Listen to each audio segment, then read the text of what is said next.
2026 Evergreen State Kit is here, celebrating soccer throughout Washington State. Featuring a bright green base with dark and light blue accents on the shoulders and sleeve cuffs, the kit will be paired with light blue shorts and socks. Inspired by the club's Forever Green and For Evergreen motto, the Evergreen State Kit embodies the spirit, texture, and landscapes of the Pacific Northwest. Continuing the club's long and proud tradition of Northwest inspiration, the Evergreen State Kit includes 52 sparks for the 52 mini pitches built in communities across Washington by the Ray Foundation. The lower corner is emblazoned with the Evergreen State in reference to Washington's historical nickname. Order yours today at lobbingscorchers.com/kit. That's lobbingscorchers.com/KIT.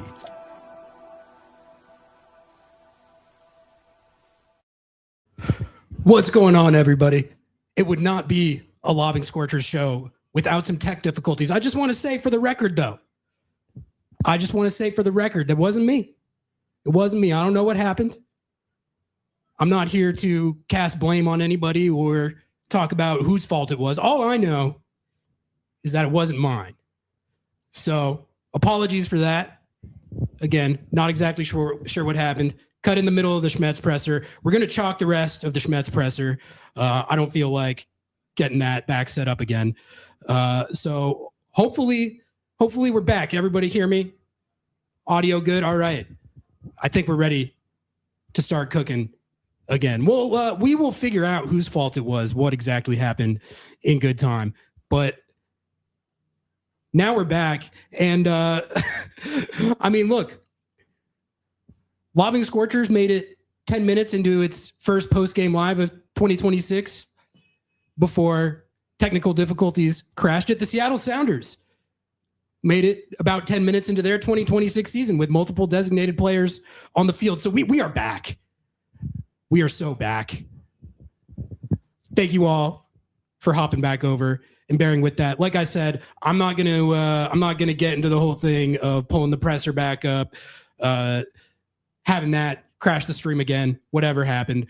We are back now, and we're gonna get into this. Let's get into this first post-game reaction live of 2026. Sans the second half of the Schmetz presser, but we can start with the Schmetz presser because I think he did hit on something there that is a pretty nice segue into a couple of the biggest storylines that we have to talk about coming out of this game. Exactly. Death, taxes, Lobbing Scorchers, tech difficulties. I'm just saying, it wasn't me. Let's talk about this game, though, guys. You guys want to talk about this game? First game of the season, and there's certainly no shortage of storylines to get into. In one way, it was a pretty good start to the match, but in a bigger way, I think it was about as unideal a start to the match as it can possibly get. So let's get into that. Let's get into that off rip. About 8 minutes into the game, Jordan Morris goes down, has to get subbed off with an injury. Later turned out to be a thigh injury. So to me, it looked like a hamstring or something to that effect. But it's a thigh injury. So we'll find out what that means in the coming days. But needless to say, that was a bummer of a way to start off the game. I'm sure we're going to be doing all kinds of discourse in the coming days about the designated player spots on the roster and DP escalators and all that stuff. I'm not going to do that tonight. There'll be a time and a place for that. I don't think now is the time or the place in this the aftermath. It just sucks. It just sucks so bad. And mainly, I just feel for Jordan Morris, man. It feels like any time that he's gotten ramped up and been good to go, he gets back out there, and I think it's one of the most just disgustingly unlucky sequences of injury luck I've ever seen for a player. And, you could say the same thing about Pedro de la Vega as well. So it's just not ideal to now once again be in a situation where you're playing without two of your three designated players for the foreseeable future. So we'll see about the severity of that. Hopefully it's not too severe, but I mean, you could just tell. You could tell from looking at his body language and looking at his facial expressions. He was pissed, as I would expect. And I just feel for him, man. I feel for him. Like I said, we'll do the roster discourse in the coming days, in the coming weeks. We'll talk about these DP spots, how it seems like basically they've never had a sustained run or period of time where all three of them have been playing. And that's just not what you want. There's no way around that. That's not good. But I'll tell you what was good. Was the response. Paul Rothrock subs in after not starting the match.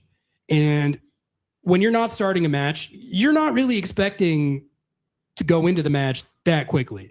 You're expecting to be lounging on the bench for at least 55, 60 minutes. And if you do get in the game, it's going to be in the second half. It's going to be in the final stretch towards the end. Paulie Primetime, he had to get up in the 8th minute. And he had to go in there and he had to make an impact. And did he do that ever? Oh my God. Thank God they paid Paulie Primetime. Thank God they paid the man. If they hadn't paid the man, we would all have to be watching him do what he did tonight for the San Jose Earthquakes or some such nonsense. Nashville SC. Thank God they paid him. And that was the first thought that popped into my mind right off the bat. Because honestly, guys, what a play by Paulie Primetime to set up that first goal. That was incredible. Jesus Ferreira dimes him up out wide, but hits the pass, to be honest. And that thing looked like it was about to roll right out of bounds. And Paulie Primetime, full on sprint to the sideline, stop that ball in its tracks, keep it in play. That was an insane play. There was no part of my mind that thought that he was going to run that ball down. When I saw the pass, I was like, that's going out of bounds. Jesus, you had him. If you just hit the pass, sprung him out wide, could have got a goal out of that. And then here comes Paulie Primetime. Someone's got to set that run to slow-mo, some Chariots of Fire playing in the background because he was busting it. And that's the thing about Paul Rothrock. You know, some people had questions. They said, well, now that he got paid, are you going to get the same effort? Is he going to work? Is he really going to work as hard when he's making $550K instead of $140K? That's a lot more K. It's like $500,000 almost more in salary that we're talking about. Is he still going to work as hard? Is he still going to run like the Paulie Primetime that we know and love? You got your answer. That is the exact Paul Rothrock that we've come to know and love. The money hasn't changed him, at least not yet. Not based off that performance. What a play to run that ball down, rip that cross in, and then Albert Rusnak, famously a dominant aerial presence. You know, the haters will say that he can't score a header. Scored a header. I don't know if the haters have actually ever said that. I don't think they have. His aerial prowess has not been much of a topic of discussion, but I mean, that's a good header. Give the man his due. You're in a situation where, you know, you come out flying around. One of your best players goes down with an injury inside the first 10 minutes. That has a way of it can take the wind out of your sails. And they didn't let that happen, at least not right then. So I think you got to like the response to a kind of deflating occurrence inside the first 10 minutes of the game. You got to like the response to get the opener. But now let's get into the fun stuff. Let's talk about the rest of the first half. Because was it fun to watch? No. Was it good content? I got to say objectively, I think so. Yes. I guess it sort of depends on how you're looking at it, the quality of the content.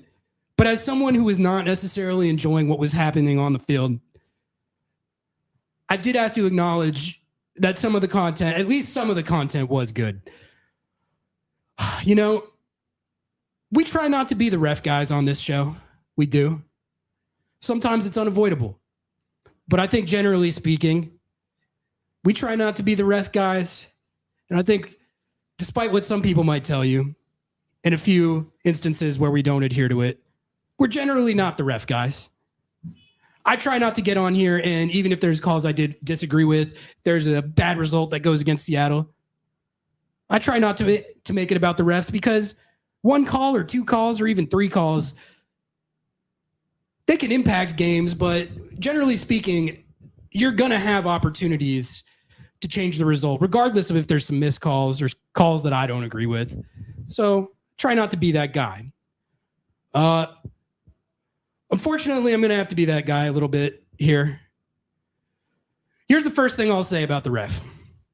If you're in the first half of a soccer game and you see the number 60 on the clock, 60, then something has gone wrong fundamentally with what happened in the game. It's not always going to be the same thing every time, but you never want to see the number 60 on the clock in the first half. And I think we might have even seen the number 61 or 62 in that first half. Which, all right, I have it written down because this sequence of events was kind of legendary. Let's go through it. You know, you have the Jordan Morris injury in the first 10 minutes. Rothrock subs in, immediate assist. And then, all right, this was the first good one. This was the first good one. This was a doozy. Hassani Dotson. Honestly, shout out, first of all. I mean, I thought he was having a great debut until he had to unfortunately sub off in the 27th minute of extra time or whatever that was. But Hassani Dotson should have had a goal today. He should have been able to mark his Seattle Sounders club debut with a goal that would have put Seattle up in the first 2-0 in the first half. And to me, it didn't even look like there was anything to VAR on that. Didn't even occur to me that was going to happen. But then you got a replay where they tell the ref to go check it for a foul, and they call the foul on Jesus Ferreira. I think it was announced on Jesus Ferreira, but that had to be Osaze, right?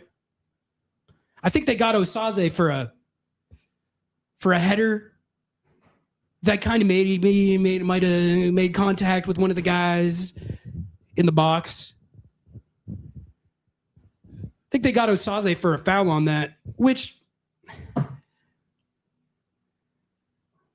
the meaning of clear and obvious, I think, it doesn't have any meaning. It's lost all meaning. Whatever meaning it did have,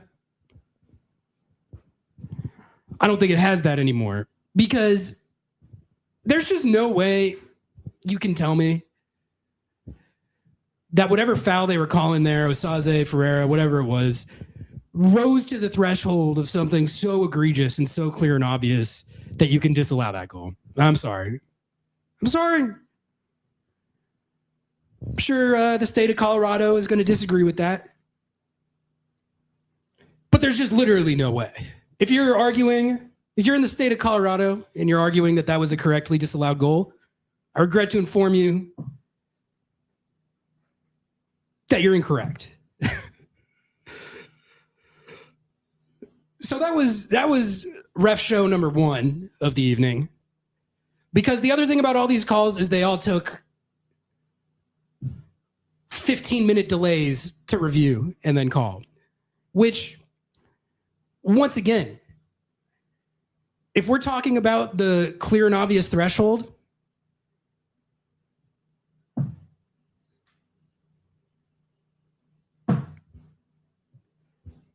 That was just unfortunate. Sonny Dotson got robbed of a goal on that. So that was upsetting.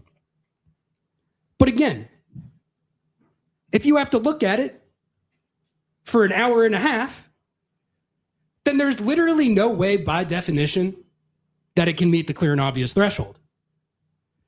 Am I out of my mind on that? I'm very pro VAR. I think you all know that. Whenever people argue against VAR, I disagree with them. I think you have to have it. There's got to be a mechanism in place to change egregiously missed calls. But there's just there if you want to slow it down to 0.5 whatever, you can tell me that there's maybe potentially a foul there, but there was not clear and obvious a foul to disallow that goal. So that's one thing. That's one thing. Hassani Dotson should have had a goal. It gets disallowed. But then, all right, this next one was actually my favorite one. This one was sick. Later on in the first half, Noah Cobb, Colorado Rapids defender, goes up for a header, goes up for a challenge, and gets called for a straight red card for what looked to me like a little elbow to the head or neck of Osaze. And the ref charges in there, busting it. He's got a straight red card out. He's flexing it. Gets Noah Cobb out of there. Violent conduct.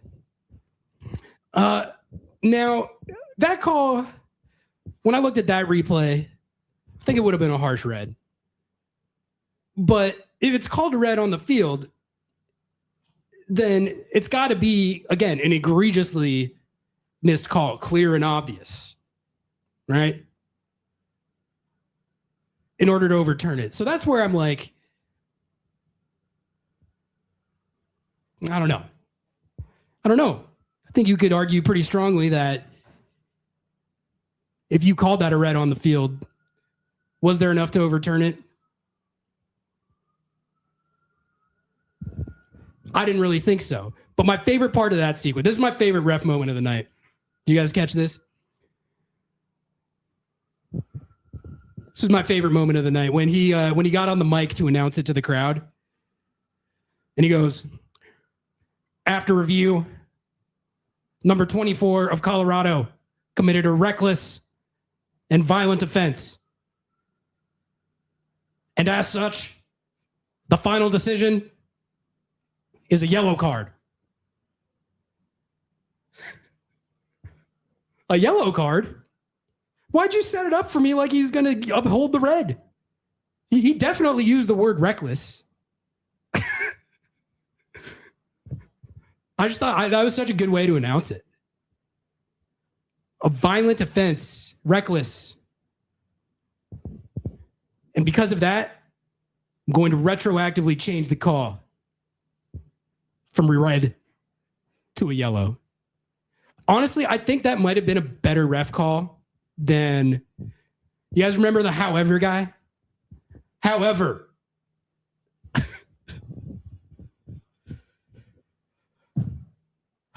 And again, the call is one thing, but the fact that you got to look at it for an hour and a half, once again, you would think would dictate means it's not a clear and obvious call. But,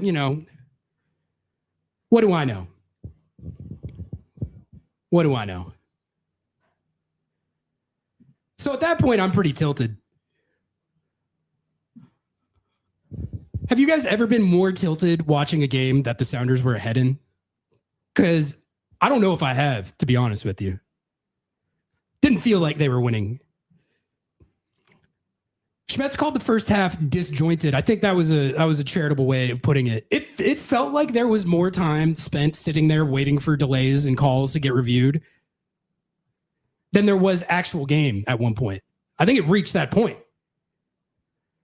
I thought about it and I was like, I think I've spent 24 out of the last 28 minutes sitting here watching a guy stare at a screen, only to, of course, every time come to a conclusion that doesn't benefit Seattle. But you know, that's not even what I'm talking about. It's just too long of delays here. If there is a call that's clear and obvious that needs to get overturned, the threshold needs to be you go over there, you look at it once, maybe twice. I wish they would make that the criteria. You need to be able to look at it once, maybe twice, say, okay, I missed that one. That's my bad. We'll change that. And then you keep it pushing. If you got to sit there for an hour and a half, looking at 27 different angles, then it's not clear and obvious. You're kind of you're just guessing. You're throwing up 50-50 Hail Marys, hoping you get the right call. I just don't think that's not sure that that's how it's supposed to go down. So at that point, you know, around the 34th minute of first half extra time is when I started to get really tilted. And that is also around the time that Hassani Dotson went down with an injury. I think that's the frustrating thing about that to me, is that they shouldn't have even been out there in the 58th minute of the first half. But because you had 37 minutes of delays reviewing these calls only to get the call wrong, you got the boys out there in the 58th minute of the first half. And that's when Hassani Dotson, I think he took a shot to the head. And it was announced in the press box as a head injury. I'm assuming that means he's getting looked at for a concussion protocol. So hopefully that's not too serious. That can mean a lot of things. You see kind of all ranges of that spectrum with concussions. Sometimes can be a few days or a week. They miss one game and they're right back. Sometimes, like we saw with Christian a couple years ago, it can linger. So we'll just have to see. We'll have to see about severity on Jordan and on Hassani. But that was just like, man, of course someone gets injured in the 58th minute of the first half. Of course.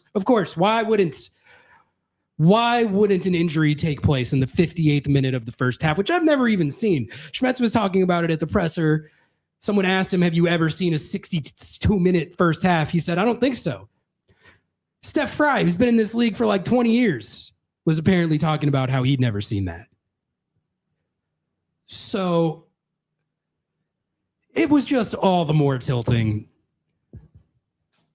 to have anybody go down at that juncture in the game when a series of insane events are the only reason they're even on the field at that point. We got Noah. He just walked in. I brought a cookie, Chad. He brought a cookie. Let's get him in here. What up, Chad? He's back from crashing the stream. Hey, guys. So sorry about that. That was completely my fault. It was literally my fault. Not me. So you can't even blame Ari for any tech-related issues. I was in the presser. No, this is the most embarrassing part of this. Yeah, explain what happened. I'm in the presser, and I'm like trying to fix the visual because I wanted Ari to like give a little bit more space so you could see the presser a little better. And I was texting him and he wasn't responding. So I was like, oh dude, sorry. I'll just fix it. You were cooking. You were busy. And I was like, well, I'll just fix it. And I did not fix it. And then the audio of the presser started playing loud as fuck off my phone in the presser. And Brian just looked at me and I was like, I'm gonna just log off, bro. I'm gonna just log off. That's an undeniably That's a Lobbing Scorchers sequence, though. What I was kind of trying to cook on was like, it's a little reflective of how the Seattle Sounders game went. Correct. Tonight. You know, first game back, less than 10 minutes in, already devolves into a debacle. Yeah. So what have you cooked on so far? Should I just give my general takes? I was midway through ref discourse. Oh my God. I've been complaining a lot about the 27-minute delays in the 76-minute first half. So we could start there, but if we start there and then we go into the second goal and then we can. Okay. Well, here's what I'll start off with the ref discourse. we've seen a lot of bad officiating in MLS, and there was some of the worst when the refs were locked out. This felt like we were back there. It felt like a replacement ref days. Well, and the only other first half that's ever gone that length of time was during the replacement ref days. So yes, it was those. I was just like, I'm not normally a ref guy, like a blame it on the ref guy. I gave the whole speech that we're not the ref guys. This guy was trash. This guy was actively booty. This guy was terrible. I'm just like, they review every single referee. They have like a watch party. They sit around and they're like, "Oh, you should have pulled your card out quicker there. You know, you were behind the play in this instance, and you should." Blah, blah, blah. They're gonna get this dude's gonna fail. This dude's gonna get demoted to like second VAR. Like this dude if this dude doesn't get benched for the next 7 to 8 weeks, I'm chaining myself to MLS headquarters. And that's not the only thing that I'm chaining myself to MLS headquarters for. Hassani Dotson deserves a goal. I will spend the rest of this season advocating for that Hassani Dotson goal. From what I heard in my inside information, he was like, this is not a direct quote, but he was like, what the hell? That was a goal, bro. So Brian Schmetzer in that press conference said, we scored 3 goals tonight. Hassani Dotson scored a goal tonight. He is adamant that goal counted. It joins the Danny Leyva goal that wasn't in the pantheon of Sounders goals that don't count in the history books, but they count here. They count in the heart and a corazón, which is all that matters. I wanted that for him. 2-5-3 gets a goal. First game back, he was playing well, and then in the 58th minute of the first half, of course, he gets injured. Gets a concussion. So. I've got to be honest with you. Like, I'm not a ref guy. This was like if the Sounders had lost this game, I wouldn't have put it on the ref. But man, that just like taking that goal back, that's despicable. You don't do that. Well, don't be that guy. And it just felt like the way I was describing it was there was a point where it felt like I had spent more of the last 30 minutes sitting there watching him watch a screen than I had watched soccer. And so you never want that. You just never want that. So It was a temple massager. We were taking bets in the press box of how long the first half would go. I put the line at 10 and a half minutes of stoppage time. It was over that. And we played even more than that. I was just like, how many times do we have to go to the monitor? And honestly, I was talking in the press box about this. It's not just the referee. It's the VAR. The VAR is honestly more of a problem than the center official because the VAR kept calling him over and being like, "Oh, you need to check this. You need to check this." Dude, I was so sure when Osaze tried the bicycle kick. Oh, I thought he was sent off. I was like, he's gone, this is going to be a straight red right here. He's gone. Thankfully, that did not happen. Yeah. Because then I think I might have full on. I was ready to crash out in the first half, and they were winning. They were winning the game, and I was ready to crash out. They were not just winning that game. They were playing out of their minds. So let's talk about that. And I want to say, like, I think to close the ref discourse, the only thing that frustrates me about all of it, because you can have bad calls, it didn't really change the game, but what it did change was the pace of play. This could have been a 5-0 game easily if the Sounders had continued their momentum. They would have demolished this team. This team is bad. This is a very bad Colorado Rapids team. Bring Josh Atencio home. Bring him home. I don't want to see him rotting away on this roster anymore. But like the pace of play was just destroyed. It was destroyed. The first half was basically chalked at a certain point. It was shocking that they even had a second look at goal in the first half. Like I was asking chat this, but have you ever been more tilted during a game that they were winning? Because I haven't. Yeah, I don't think so. Not that I can look. So. Like this was the perfect first match of the season. Like it was just shenanigans, man. Just shenanigans. One of the other things I was talking about earlier was the performance of Paul Rothrock. Oh my God! I already talked about it, but let's talk about it again. Give him the escalators.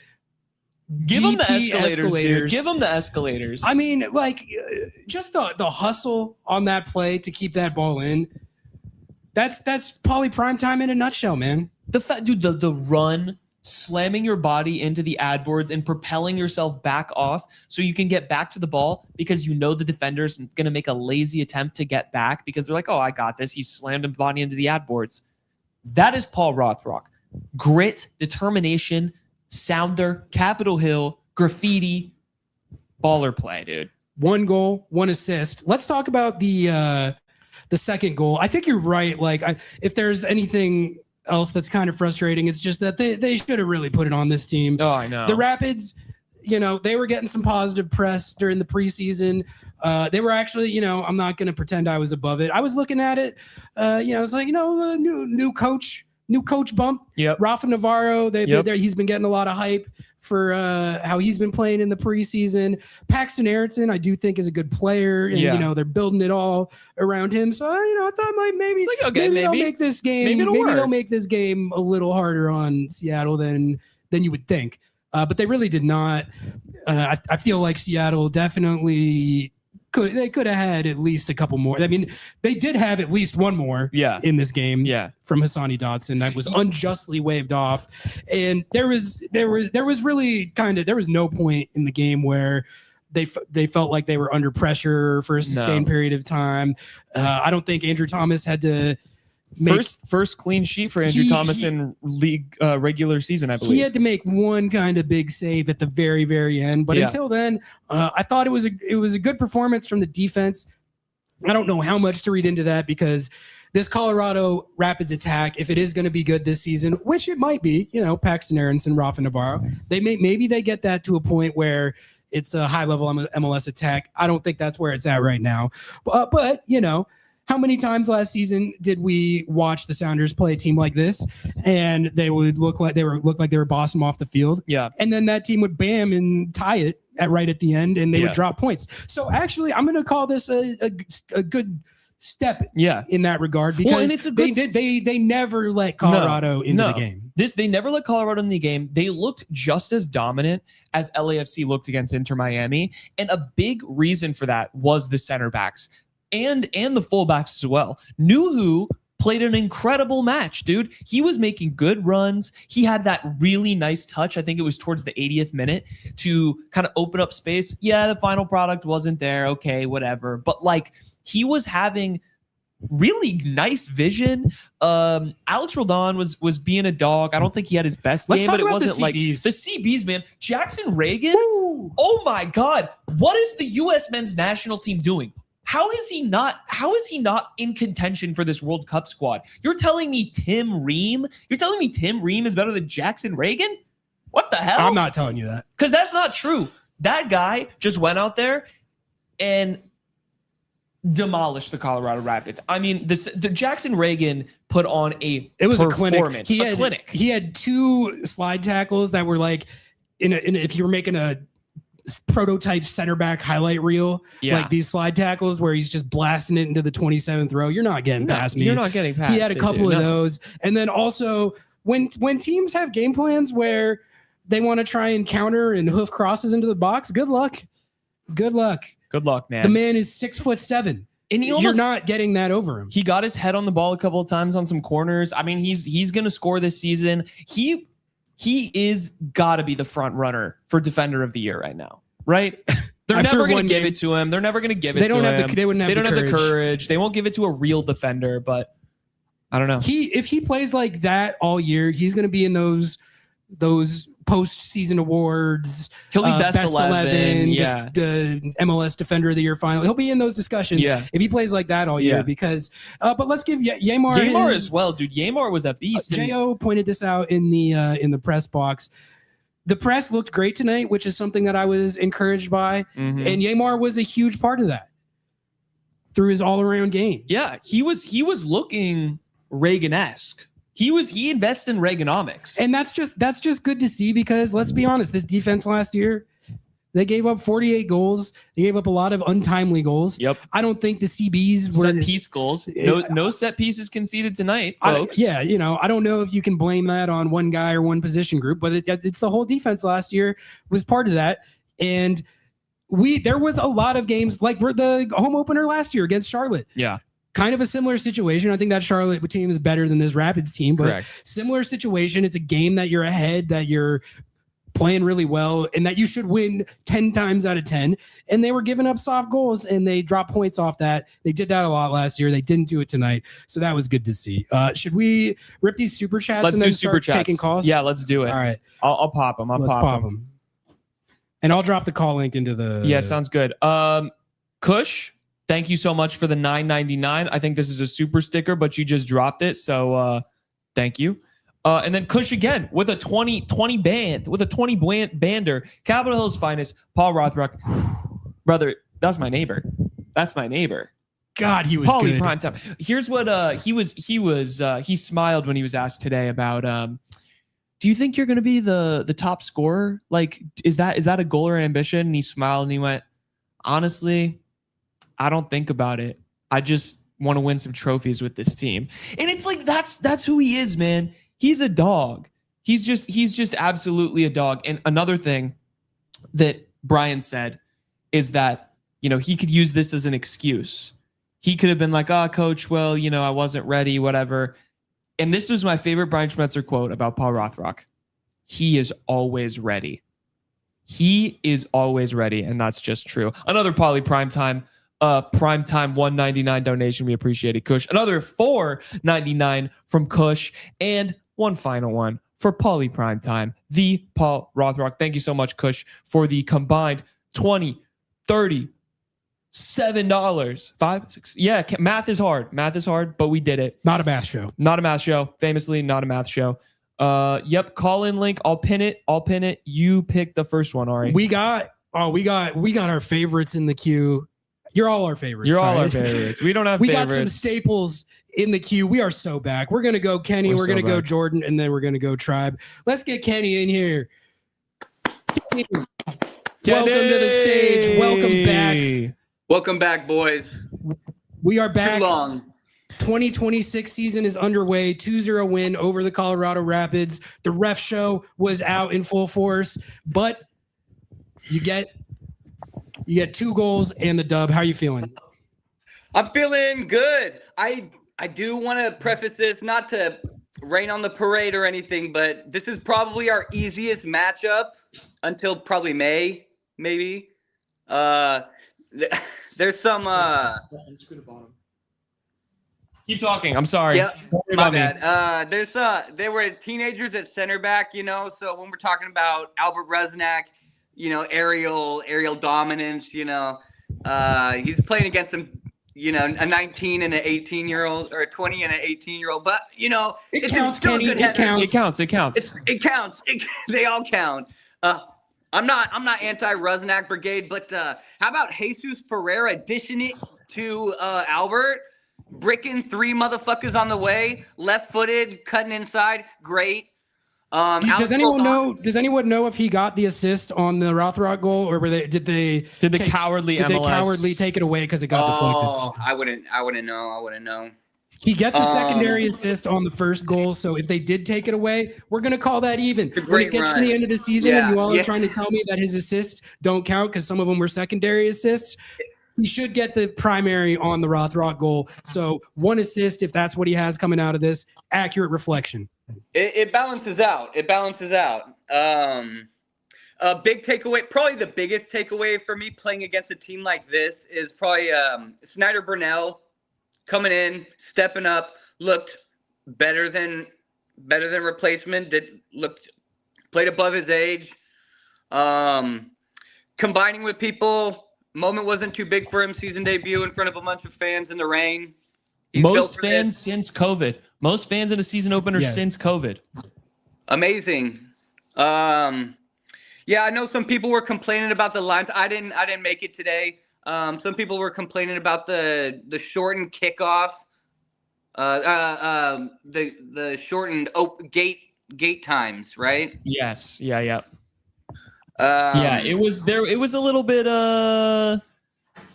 condensed in there, but that's par for the course. They're figuring it out. Game 1. All right. Hopefully it'll be better.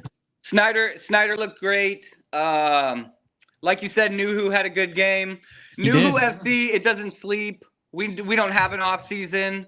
We move. The lion doesn't sleep. The lion. Yeah, we back. I wanted to weigh in on the CB discourse. I was saying Gaymar had a better game than Jackson. Those makeup those recovery tackles, they look great. They fill a highlight reel really good, but it's a Chad Marshall thing. If you're really defending, you shouldn't really have to make that many recovery tackles. And Jackson did get sauced up the touchline, and Yamar recovered and cleaned up for him. Yamar was also 5 for 6 on long passing with 4 passes into the final third. And I think we can say he outpassed Jackson Reagan today as well. So I just, I love Jackson Reagan, and he deserves all the praise in the world, and he needs to be called up to the USMNT. He's going to improve that team a lot, but I think it's pretty clear to me who the Defender of the Year candidate has been. He was really injured last year a lot.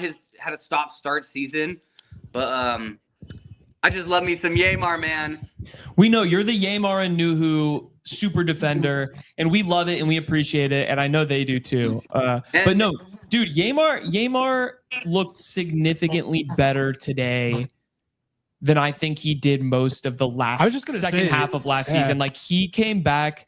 This is one of those things with defenders too. Like, he could have been carrying a knock. He's a guy who literally, this is the one thing I absolutely just love about Yamar. That dude, he could have a torn. He plays through it all. He'll play through it all. I'm glad you brought that up, because I don't think people give enough credit or credence to that. He was injured a lot last year, and he just played through it. He never. I think he had one period of time where he was sidelined, but like, he plays through stuff a lot all the time. We didn't have a lot of depth at CB at times last year, and it seems like we won't at times this year. So we need people to be tough kids and tough grown adult men. I also want to shout out Osaze. He didn't really show up on the stat sheet, but he was working his ass off. He's got those great quick feet. He's like almost a dancing bear type prototype. You guys call him the Will Bruin regen, and I love that. I love that for him. Some good layoffs and stuff. He's big, physical, committing fouls, collecting fouls. I really like the way he trades paint in there. You know what I mean? Big body boy. Anything else? Final notes, Kenny? I thought we were getting another shake and quake. The way he was romping up that touchline, man. He had the pass that sprung the Rothrock goal. Yeah, he had that one, and on the outside, he took that big touch wide and beat the defenders. They recovered well, but like, that's how he beat. He scored those 2 goals in preseason against Hamburby and what was it? The other one. He's sneaky fast. He'll surprise you. He's sneaky fast. He's fast. He's just fast. He might be a Jordan Morris regen. Yeah. He might end up. He might need to be. I'm not gonna say it. Andrew Thomas looks solid. I'm so happy to be back. Love Lobbing Scorchers. Love the Sounders. Fuck ice. Hell yeah. That's what we love to hear. Thank you for calling in. All right, who's next? You're picking. You're up. We got Jordan up next. Let's get him on the stage. Jordan, what's up, man? Hello. Great to see you. Yes, it's great to be back. The season is back. I'm so happy. We're so back. We've never been more back. Yeah, I mean, this is the perfect day for me because the Prem season and the MLS season overlap. Both my teams won today. Couldn't ask for much better today. Who's your Prem team? Better. I'm an Arsenal fan. All right. So, there you go. 4-1, Second place FC. Let's go. All right. Thanks. Appreciate it. I'm a Brighton fan, so you can't, I really don't have anything to say. Honestly. No, but I mean, listen, man, to start the season off in the MLS with a big win, I mean, the longest first half I've ever seen. I feel like I fell asleep during it. It was still going on. So I was really confused about the red card, actually, because in my memory, he ran up, showed him a yellow card, and on the live stream, they cut away.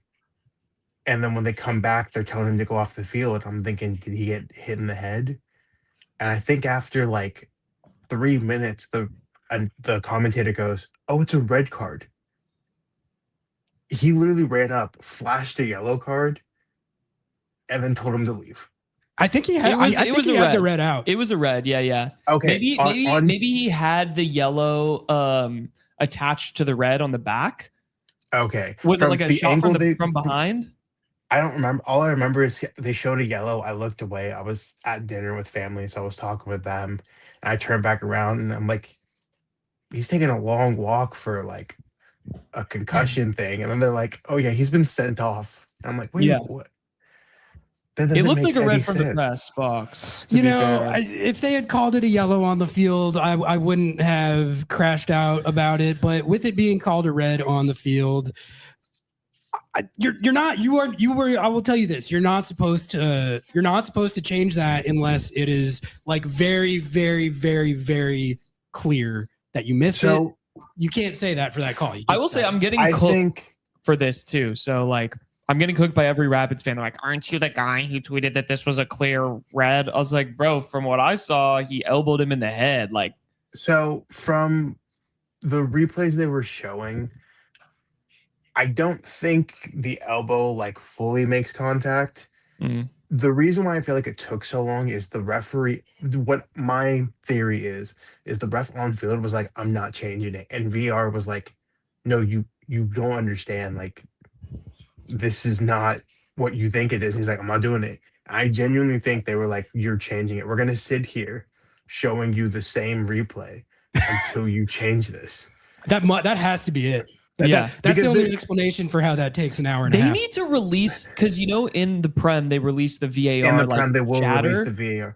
They do that in MLS. They do that in MLS, or at least they did at one point. They only do that when they want to. Yeah. When they want to do it. When they go back and they're like, hey man, I don't know about this, but you're my friend, so therefore we're going to go with it. They won't release that. They'll be like, the ones where they're like, yeah, we did a really good job. Throw that on Twitter. There have been ones in the Prem where they're like, you're my best friend, but you really missed this, but you're my best friend and I don't want you to get in trouble. So good call on field. Yes, he may have been stabbed, but no penalty. Good call. Yeah, So, it does seem like VAR that's more of an issue than the ref on the field. But he also it felt like he lost the game a little bit. This was my take on it. I thought that Colorado's game plan coming into this was, what if we just came in here and fucked shit up? What if we just played? What if we just I respect that they stuck with that even when they were down a goal. Yeah, they were like, what if we just came in hard, tackled hard, and like tried to get them to crash out, which is smart because they are the crash out red card boys. I was happy because it looked like the crash out red card boys were not Seattle related. I was like, all right, this is what it's like when someone else does it. They were smart to keep their temper for sure. I think they honestly could have won by more. I mean, Paul Rothrock, just perfect. I will never forget the Sacramento Republic game where post game I wasn't allowed in the Sounders fan section, the fans that traveled down. I wasn't allowed in there, even though I was literally in rave green. And it was Paul Rothrock who had jumped into the stands with the traveling fans. And I was like, I could be right there, but the security guard will not let me. And to go from being used in the US Open Cup to coming on 7 minutes in, running into a wall, literally, and still making the play, and then getting the goal on top of that, man. This is what a way to mark your contract extension, man. Like, literally running through a wall. Better game. Literally running through a wall for this club. It's insane. It sounded crazy on the stream too. Like it literally sounded like he got hit, like he just took that full on to the face, turned around, whipped across it anyways. Like, it was crazy. It's pretty wild. Well, any closing thoughts, Jordan, before we let you go here? We back, baby. We back. So back. Thanks for calling in, Jordan. Thank you, love Jordan. you. Appreciate you, boss. See you soon. Whoo! Let's. I want to address this before we jump into this next one. Noah did a whole show on shrimp last season, and no comment on carelessly jumping. So yes, okay.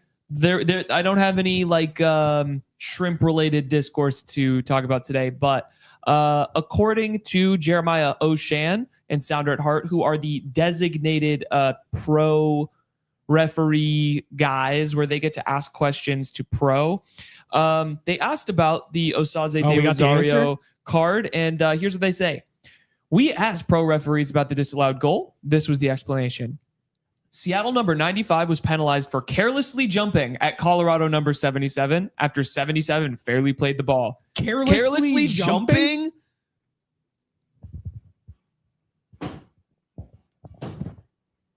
This is carelessly jumping. I'm not gonna do it.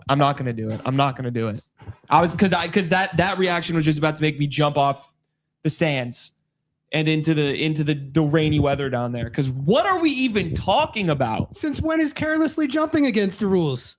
That's soccer. I thought the whole point was to carelessly jump. All Carelessly the time. jumping, that's going to go down in the lore, in the lexicon. Yeah. I thought I remember how he jumped. It was not careless. It was not careless. What was careless about it? It was.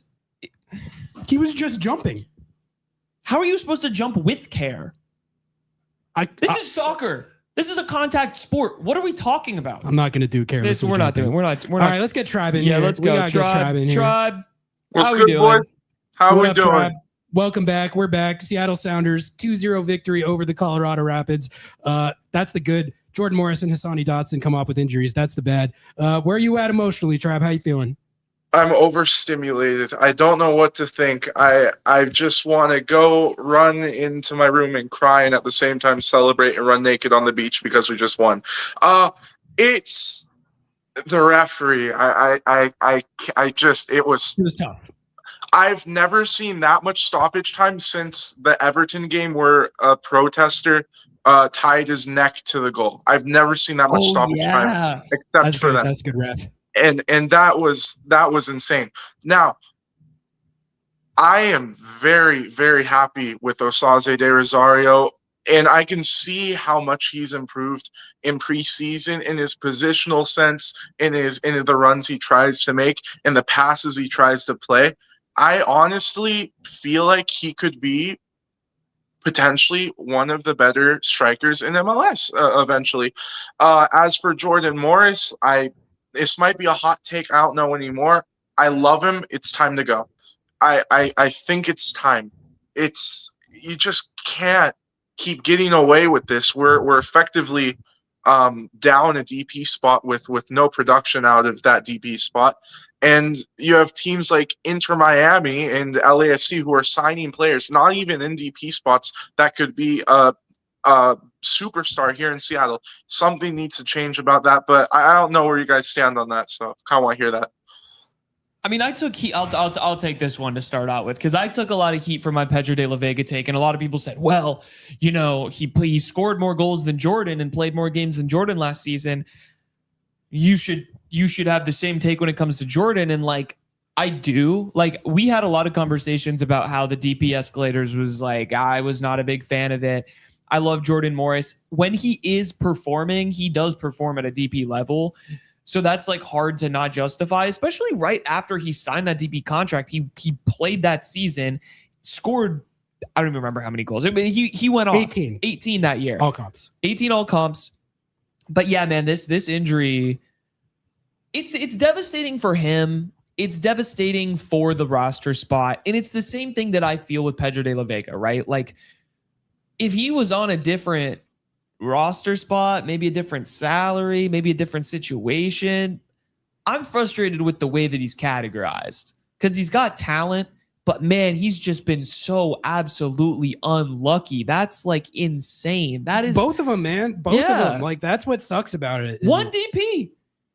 Yeah. One DP. This for team, who knows how long. This team is that good playing with one DP while everyone else is playing with three. Yeah. Paul Rothrock, give him the escalators. I love him. I'll be honest. I never hated him. I just thought Manungu is better, and I still do, and I'm never going to get over you that. about that. Because in my opinion, Manungu, he didn't. This is what I posted. I said he didn't get the ball. He didn't play good, but he didn't get any chances. He didn't play awful, but he definitely had some times where I was he scuffed that one ball. He had a couple scuffs. Yeah, he was doing a little bit of Looney Tunes-esque on that one, situation. Where Manungu is at his best is running at players, though. We never got to see that part of his game realistically tonight. But I honestly do love the all-round talent of Paul Rothrock because he's like a Swiss Army knife. He can defend, he can attack, he can play, he can do some stupid challenges, and then obviously scare the shit out of a security guard, and then put a perfect ball into Albert Rusnak. I mean, I don't know how much is he getting paid. Do you guys know? Rothrock? Yeah, Five something. Yeah, five five. something. that's a bargain. I really think that's a bargain. He's not even considered too old. He still is going to develop a bit more, and considering how inexperienced he is way beyond his years, and I'm very very excited to see what he can do. But another thing I got to see something out of Albert Rusnak that I never thought, and that was a perfect, outrageous flicked on header, and that Oh, is so something. nice. It was unbelievable. As someone who I'm in Division 2, okay? I'm a great soccer player. I've never been able to head the ball. Never. I'm a keeper, but I could never figure out how to head the ball. It takes a special awareness, space and time, just being able to jump up quickly enough. And Albert Rusnak is just something special. I might want him in the box a couple times for free kicks, maybe. And I think Jesus should take a few free kicks. I don't know, but He I'm took the very corner great. or two tonight. I Yeah. think they might be letting them both do it this year. Yeah. You know, interestingly enough, the last team that Albert Rusnak scored a header goal against, the Colorado Rapids. So That's crazy. Which he's game only was that? scored When was two that? headers. I'm not sure when or where it was. There was just this was a rumblings in the press box stat from Jeremiah. So, but it is funny. It is like a wow. Okay, maybe he's got that. It was clinical. It was Absolutely. a clinical. He goal. looked like a target number 9 on that. That was, I didn't know he had that in the bag. Well, he's going to have to be a target number 9 because he's going to have to play the 9, 10, and wing role if he's Absolutely. the only DP on the team. But all right, The Trev, last- anything? Yeah. Keep cooking. Give us a little bit more, and then No we're going to worries. keep it pushing here. Last thing, and then I'll go, brother. I'm a little bit shocked with this referee. Again, I feel like we could have won by 4. I mean, if there were some counterattacks or were stopped that the ref could have easily played advantage, or then there was obviously the Hassani Dotson goal that was taken back. But overall, against the Colorado Rapids, who played very, very defensively and could not break a press and then all of a sudden drop back, kind of like Minnesota, I think we can break down attacks. Defenses very, very well with Rothrock and once Hassani Dotson gets better, hopefully soon. I feel like we are gonna absolutely cook this league, and the players that we have on the bench, it's a deep roster again, and I'm very, very excited for the season. I agree. Hell Trev, yeah, it's Trev. good to have you back. Absolutely. Let's go, Sounders. Let's go. We will see you next week. Peace Absolutely. out, man. Cheers. Bye, Tribe. Real quick before we bring Nat on, correction. The Jordan Morris 18-goal season was the year before. That was the escalators. That's what got him. That's the what got him escalators. that. I thought Yeah, that's what yeah. you were saying, but That's my Anyways. bad. That's my bad. Yeah, no. And then what was I gonna say? It doesn't matter. Let's bring Nat on. let's get Nat on here. Nat, how we doing? Thumbs up if you're ready. Boom. We got Nat, and then we got Raul, and then we got Disc golfer. Disc Golfer. And then that's it for the queue for now. So if you want to tap in, go ahead. Yeah, Tap in. we've got open lines. Nat, how we doing? I'm doing good. I'm dry again, which is nice. I echo everything that everyone's already said about the ref, and it's crazy that. I feel bad a little bit for him that this was literally his first game ever. For the ref? referee stats. That was his MLS debut. Oh, Yeah, that's what the referee. That explains it. that explains it. Yeah. But I think the bigger thing here is Rami Touchon, the VAR, and he's done a bunch of games in MLS. He did the last Sounders game he did was the Atlanta game. It looks like, like as Ari was saying, like VAR was put in to change calls, not like the Hassani Dotson goal at all. Like it was called.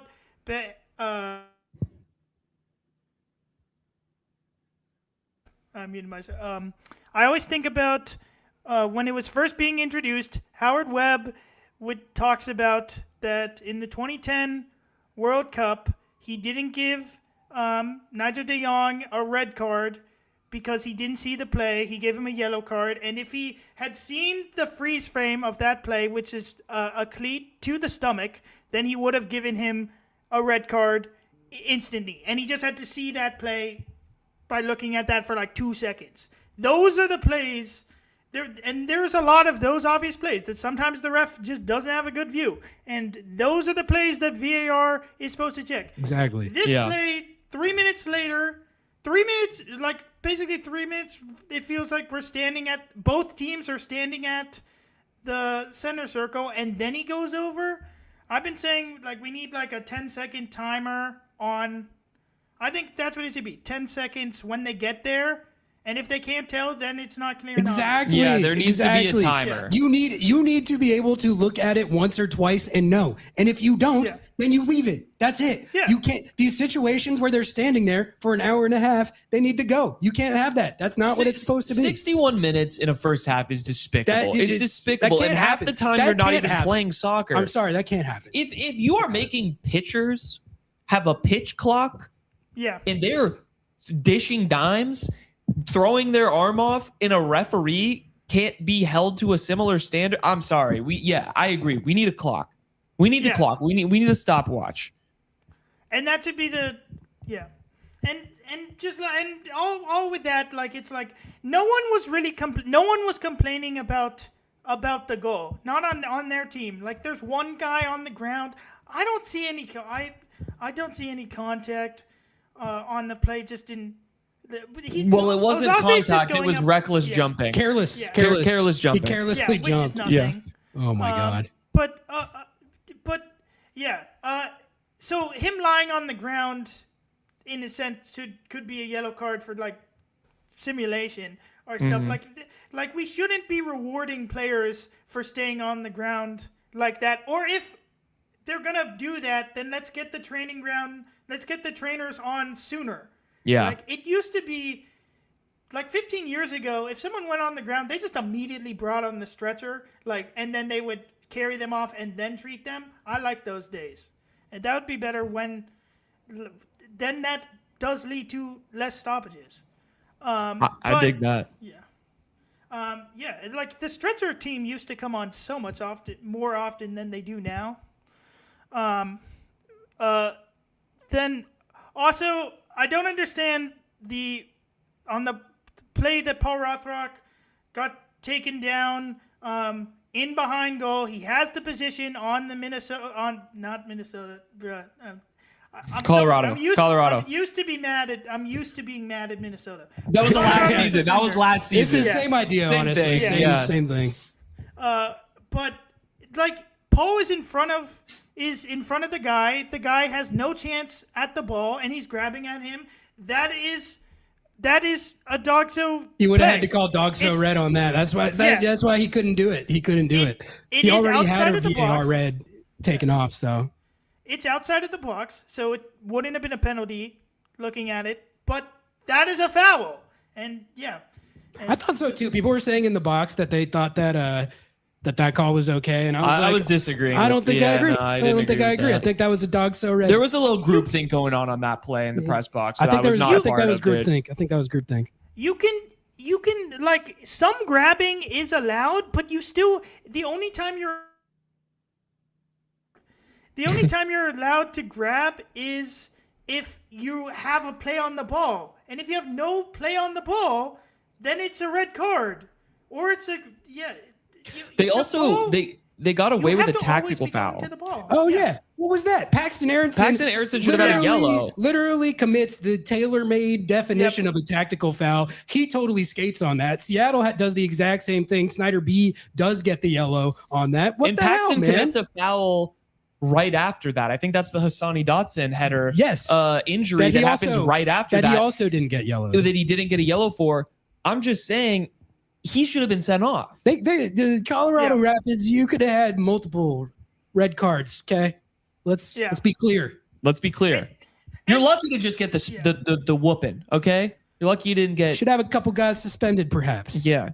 Yeah. I mean, I really thought that in the first half there was going to be a fight.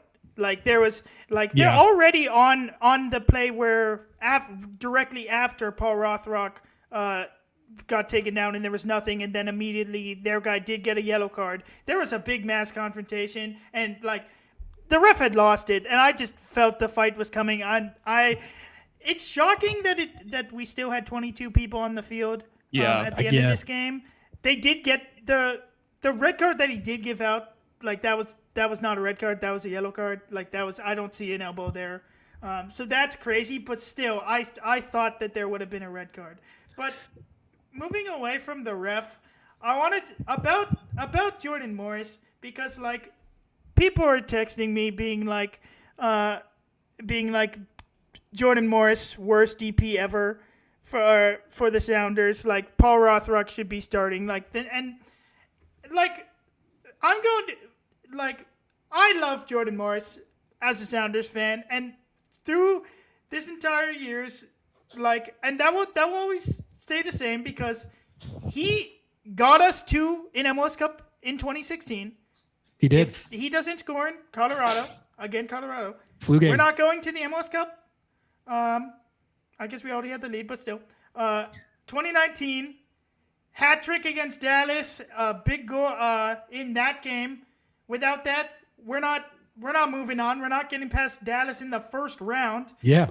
And then after that, and then the 2020 season, we probably don't go to that MLS Cup. If he was on fire in the COVID season, fans didn't see that, so that's why we're discrediting that. Then he comes back, after the injury, and starts playing lights out. Like when he is here, he scores goals. And then, Even last year.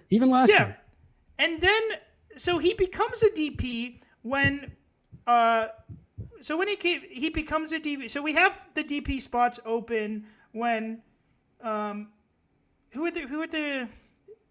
year did he become a DP again? This was like 24 maybe. That was 2024. But he comes because our other DPs just left. And then if you're Jordan Morris and the club is Jordan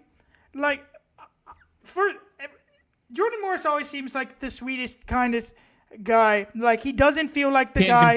Can confirm. He doesn't feel like a guy who's gonna be like, if you don't pay me more, I'm going to leave. Or like, I've been here for so long. I've won 2 trophies with you. I've given you everything. It's time for me to be a DP. He doesn't feel like that. The Sounders made the choice to make him a DP instead of going out and do stuff. And I'm fine. And it's worked out for the Sounders. Obviously, we only need 1 DP and we win.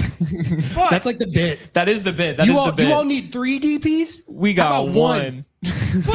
but he was the one. But like the Sounders made that, not Jordan Morris. So like, Yeah. it's like yes, at the moment, it does feel like he is being overpaid, and I get that because he's not on the field. But like, how is he gonna, like, if they tell him, hey Jordan, we're gonna make you a DP now, what's he gonna say? No? Like, he's not gonna do that. You're not gonna turn down the money. Like He did everything he needed to do to become a DP because it was in his contract. Yeah.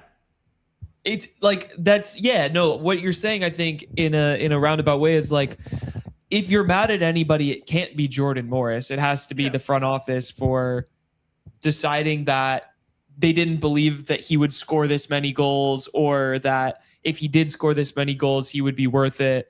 Which, like, I don't even think you could be mad at that, because there's this guy who, if he plays up to the level of a DP, he essentially gets that contract.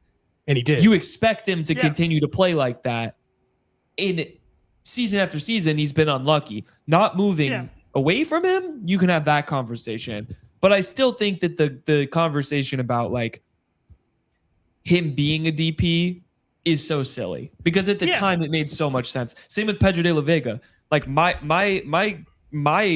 annoyance with it is less so that they signed him, because it was ambitious and it was smart, and when he's played, he's looked amazing. But it's like, okay, what's the decision making now? And I think that it's going to be interesting. I have more flack on Pedro de la Vega, Pedro being a DP than Morris, because Pedro, before he came to the Sounders, like he was promising, but like he wasn't like, but Jordan Morris played himself into the DP position, which is so rare that people do in DP, because usually you come to the league and you have that contract. It's very rare that you get that. And with Pedro having the DP contract when people thought he was good, but he hadn't really proven himself. Like, it feels tough. It feels I have more disdain for Pedro being a DP than I do of Morris, and I have like none for Morris, because again, like, Morris is not going to turn. If they tell him he's going to be a DP, you're going to be a DP. And I think, like someone said, like, if you have, it's better to like label someone as a DP or like have DPs on your books rather than have the spot open. Is that, I don't know what the exactly what that is, but like, even if someone could be like bought down, you want to like have the spot filled on. I feel like I've read that before, but I don't know. Well, Nat, thank you so much for calling in. We're going to keep it pushing here. We appreciate you always calling in. Welcome back to a new season. You rock. And it was good to see you at the party on Friday. Nice to meet you IRL. So Thank you. It's great to meet you guys as well. I love you, Jordan Morris. Go Sounders. Let's go beat Salt Lake. Yeah. See you, Nat. Thank you. We got Raul up next. Real quick before we bring him on the stage, I did want to say, like, I'm glad that Nat brought that up about the track record with Jordan Morris, because he's about to take a lot of heat in the discourse for the next couple weeks. But I think I want to try and be mindful of the fact that this is still the leading goal scorer in the history of the club, and more importantly, a guy that has been the focal point for multiple trophy winning teams, a guy that they probably definitely don't have 2 MLS Cups without, and don't have a lot of the accomplishments and the trophies that they have without. So I'm going to choose to be mindful of that, in spite of what I think are very valid concerns and just negative feelings over the just really bad and unfortunate injury luck he's had over the last couple years. But all right, let's get Raul on here, and then we got Disc Golfer, and then we got Hunch. Let's go. God, we're so back. Raul. Oh, there we go. Raul, what's up, man? What's up, 2-0 guys? victory over the Colorado Rapids. Good. Yeah, man. Jordan Morris and Hassani Dotson leave with injuries. Bad. How are you feeling? Super happy. First and foremost, I'd like to thank you guys. You guys are doing a great job on covering the Sounders, especially in the preseason. I barely started kind of following you guys. You guys are doing a super good job. So thank you guys for all that, for keeping us updated. Appreciate that. Thank you. Yeah, Man. the whole referee thing in the first half, I thought he lost control of the game.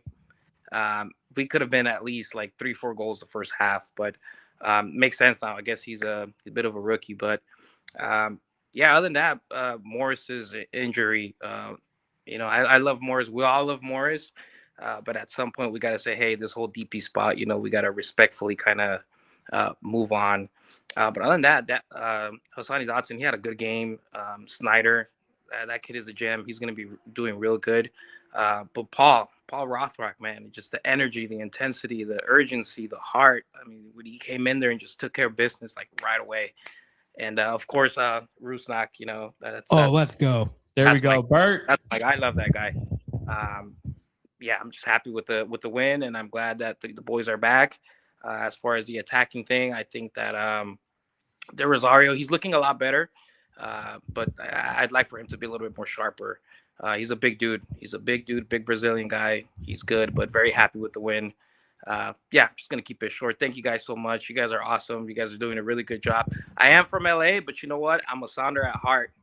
Forever. Sounders till There we die. go. Let's go. No, we love it, and we love our LA friends. We've made a lot of good friends down in LA, so we'll see you this year, hopefully, at an away match. Yeah, I already got I'm getting my tickets ready for the Galaxy and the LAFC games. Yeah, Let's go. But Well, thanks for calling in, Raul. Be We'll safe. talk soon, man. Doing a good job. Keep it up. Appreciate it, and have a good night, guys.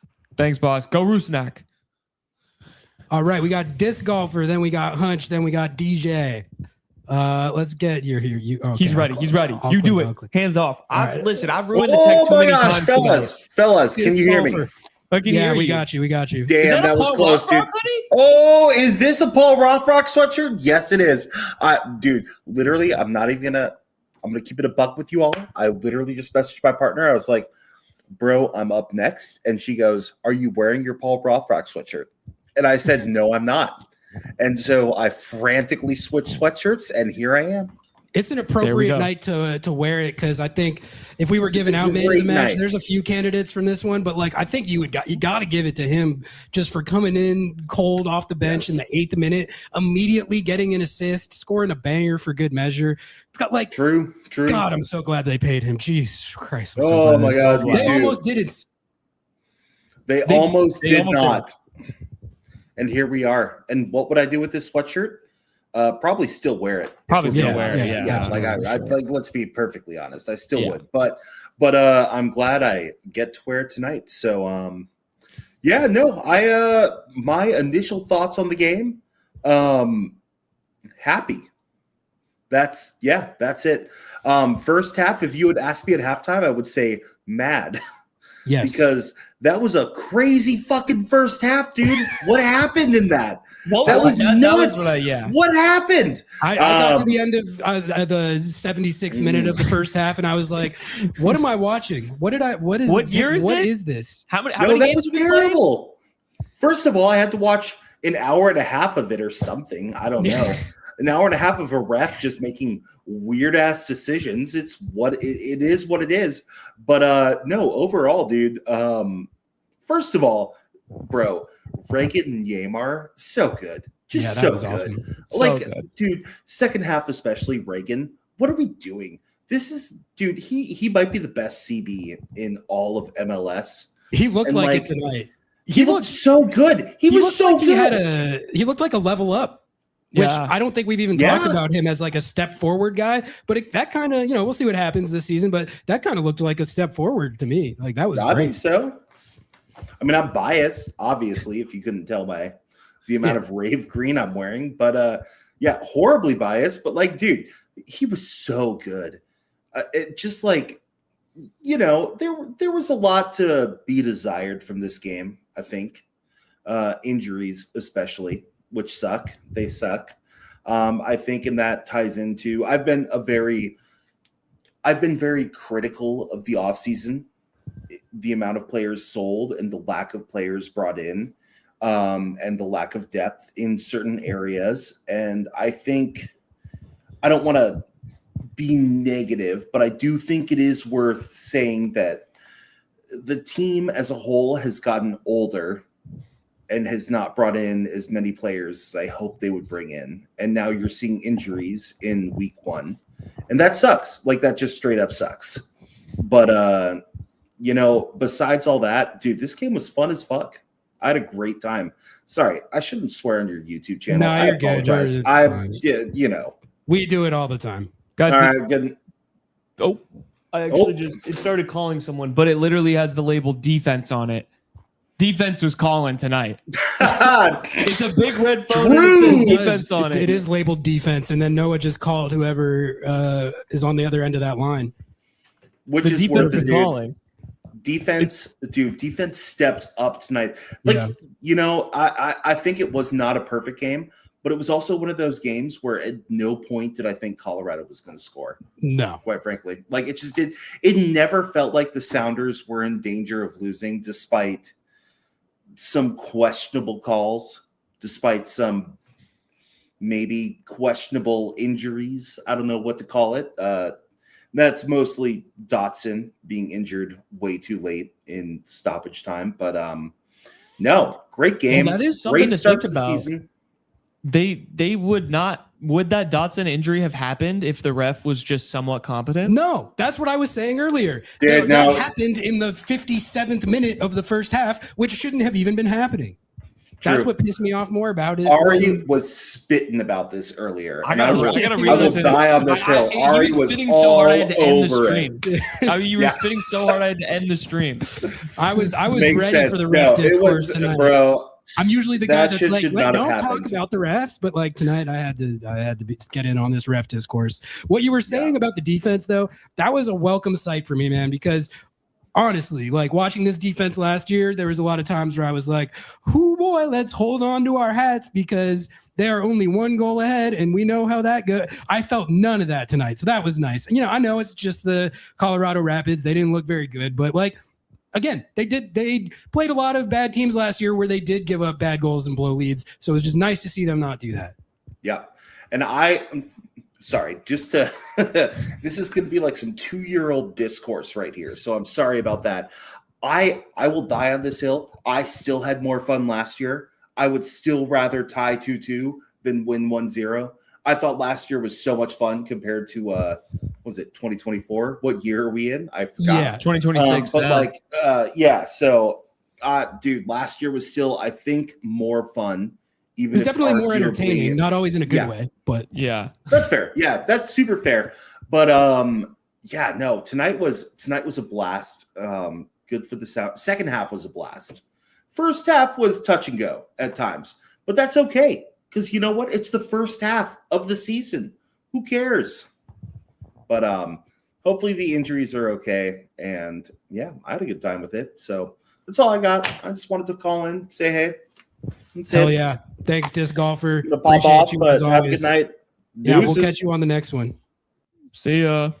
All right, we got Hunch, then we got DJ, and then that is it. Well, if anyone else wants to tap in, do it now. We're probably going to start winding down relatively soon. Do it now or forever hold your peace. Do it exactly. If you want to call in and dish takes, do it now or forever hold your peace. But we're going to get Hunch, first Hunch call of the season. Let's go. Lots of discourse to get to. Hunch, you are on the stage. What's up, man? 2-0 over the Colorado Rapids. Good. Jordan Morris, Asani Dotson leaving with injuries. Bad. How are you feeling? What are your takes? It's hard. I mean, it's a lot to take in. It's hard to take like any perspective of going forward. When what's it going to look like? Do you start Jesus up top alongside Mazovsky? Is it what's the lineup look like? Is it just Mazovsky? And if you got to sub him, what does that look like? The quad injury with Jordan. I mean, at least it's not something that I think he's had in the past. I want to say quad or thigh. I heard thigh. It's thigh. Thigh, okay. He told us thigh in the press box, but I don't know if that's upper leg. But in the past, it's been calf and knee. So this is different, I'll say. So who knows the extent? It could be just lesser for him, but he knew because he went down. Yeah, he knew. Like they didn't even bother like straight away, which is sad. And yeah, I think the pressure is not on him if he's not on a DP contract, which I really think by the end of this year they're going to have to negotiate that. And I don't want to be seen as pushing him out the door in any kind of way. Like I hope he retires with this team, but it's got to be in an economically smart way because his best years are not in front of him, and his best tool, his speed, is not going to improve in the future. Like where he's at he's his best that he's going to be now, and in future years he will not likely attain those levels. But I'm happy to keep him as long as it makes sense, What did you think of Snyder B, Hunch? I'm curious. Your thoughts okay, so I'm glad you asked. 2 things. We could probably talk every single game for here to the rest of the season about how good Paul Rothrock is. So I'm just gonna say he's always good, and I don't want to have to talk about him every time we have this because he's probably just going to be legitimate. And the other side of that is Snyder B. Like he's getting more and more minutes, but like I said last year, like the sample size is small. But I think, if we want to call him Snyder be warned because the rest of the team, the rest of the league needs to look out. Yeah. Because, let me ask you this. Is he a cam or is he a CDM? Because I thought he was a CDM, but he is playing like he's both. Attacking it. Okay, apparently. That's what I'm telling you. It's hard to tell because he was so pushed up and he was so lethal, but he was also obtaining possession and, breaking people down at the top of the mid, which is not normally where our team likes to have the CDM, at least not since Ozzy. Right. No, he's a little different in that way, and you can kind of do some fun stuff with him. And I like, obviously the Dotson injury sucked, but it was cool to get a little extended run at Snyder just to see if, what we were seeing last year was looking similar. And I thought it definitely did. I thought he was great. I loved that little that little flick he had on the corner of the box to kind of pull that ball back in. I don't know, man. He's just so good on the ball. I have all the faith in the world in him. I just don't want to create too much expectation until we've gotten to see more and let him be him. Like, I don't want to overhype. Like, I want to take care. How many youth do we have anymore? You know, and it's like this is a pivotal spot for us.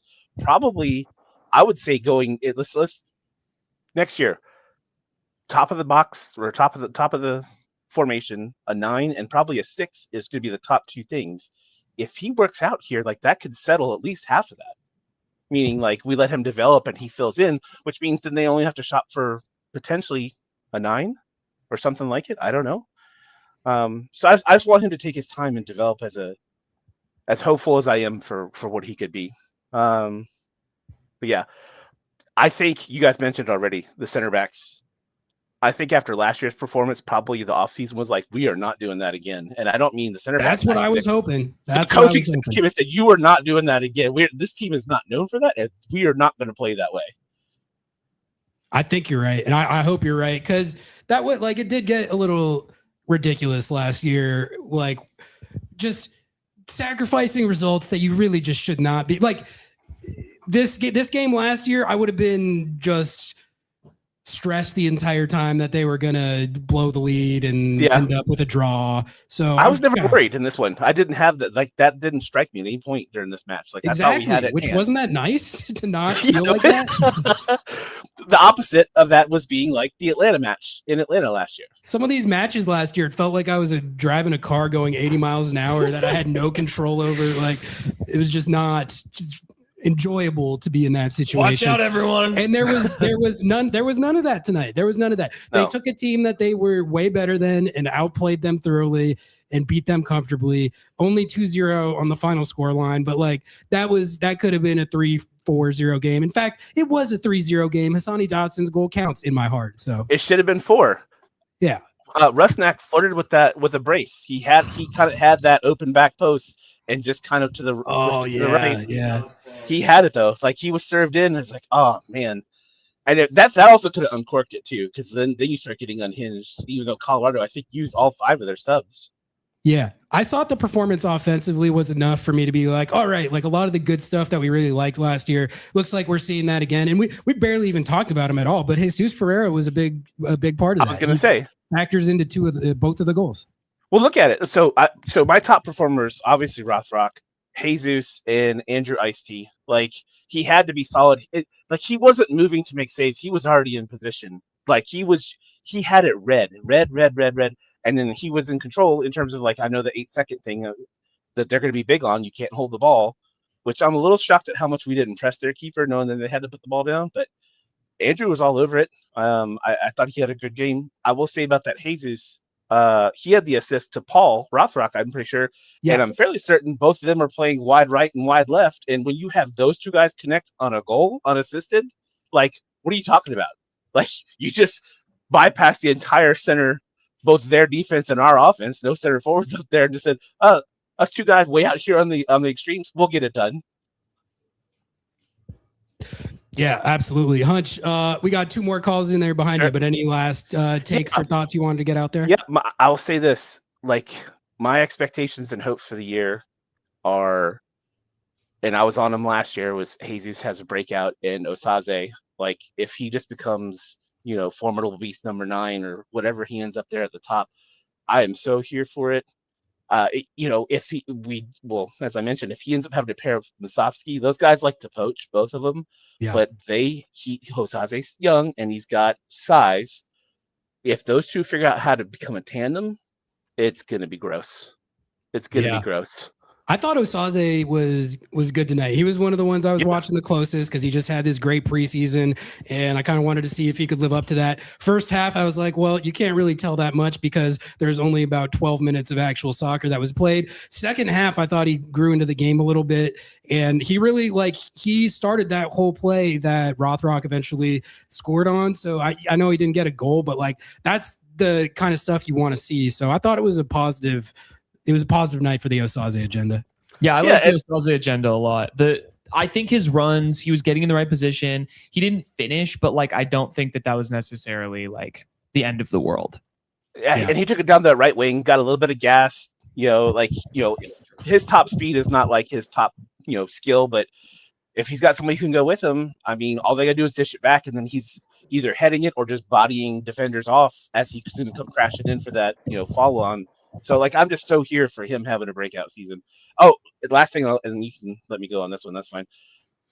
For as much as we bagged on the ref, I'll say two things. One, if you watched on the VAR reviews, they're talking at him. He's just sitting there being quiet. So they're just chewing his ear off while he's looking at the screen.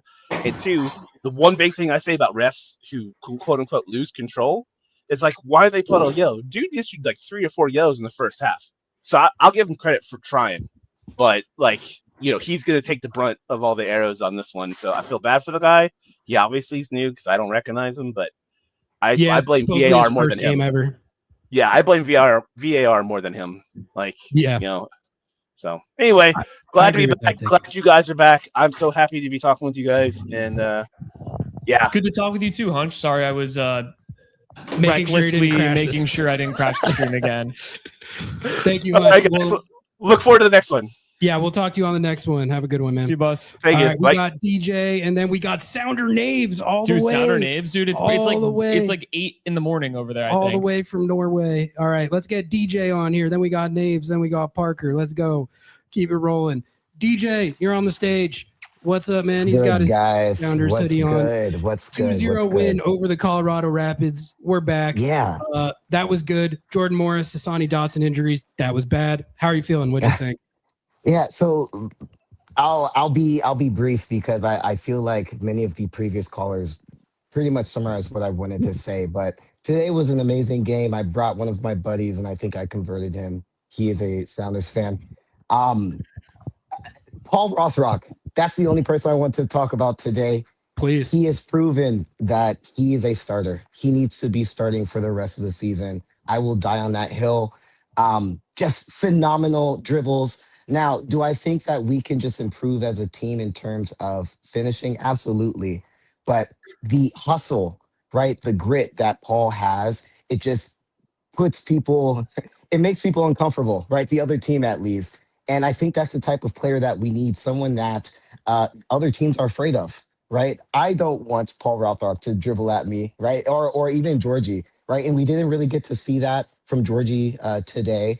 But it was just such a breath of fresh air to see Paul just hustle, play defense, play offense, just make them scramble. The other thing, so just that red card, right? I don't buy it, right? Everyone's saying it could have been a yellow. At the end of the day, I think the ref has the final say, right? So yes, maybe the VAR team was stating it shouldn't be a red, but if he decides it's a red, right? It was pretty clear he ran up and gave that red, right? And just stick with that call, right? I would argue you have to stick with that call unless there's something that you can't dispute and can't debate, which that is not the case on that play. I don't care what anyone wants to say about it. That is you're not supposed to be going back and relitigating 50-50 decisions like that. It's only supposed to be clear and obvious, and that was not even close to the remotest part of the ballpark of the criteria. Absolutely. And he spent 3 or 4 minutes trying to figure that out, and it's if you can't figure that out in 20 seconds, 30 seconds, I think some previous callers said that there should be a timer. Absolutely. Yes. You need to stand on business. He did not stand on business. I think I heard this was his first game. Fine. That will also be your last game because you did not officiate correctly. Right. But again, all in all, I had fun today. I really do think that we can finish at the top of the West. If we continue to play like this, yeah, we're going to beat LAFC. We're going to beat the Galaxy, which isn't that much to be real. But LAFC, I think our team right now, we can beat them. So I'm really excited for our boys. Yeah, I'm really excited for our boys. It's great to see you guys again. I will be calling in more. I know I said I wasn't going to call in. I was driving at the time, but great job. No, it's okay that the stream kind of crashed. It happens to the best of us, right? So usually that's all I got. Me. Right? Thanks, DJ. Great to talk to you, man. Good to see you, DJ. Talk soon, man. All right, we got Naves, then we got Parker. Let's get them in. We've never had Naves on Dude, here. is with Naves, both- this is the intro no, Naves call? he called in, but it was just me. So it's the first time he's going to be on with both Noah of us. Naves, Noah Ari. Naves. This is a historic moment for Lobbing Scorchers. Naves, welcome in. First time we've had you on the post game live. Thanks for tapping in all the way from Norway. 2-0 victory over the Colorado Rapids. Good. Jordan Morris, Hassani Dotson injuries. Bad. What's up? How you feeling? Yeah, good. I think first of all, like we need to consider the fact that, well, okay, I'll put it this way. I think everyone looked good today. I wrote down my evaluations of all the players here, and it basically goes like this: Thomas good, Alex Roldan good, Yamar good, Reagan good, Nuhu good.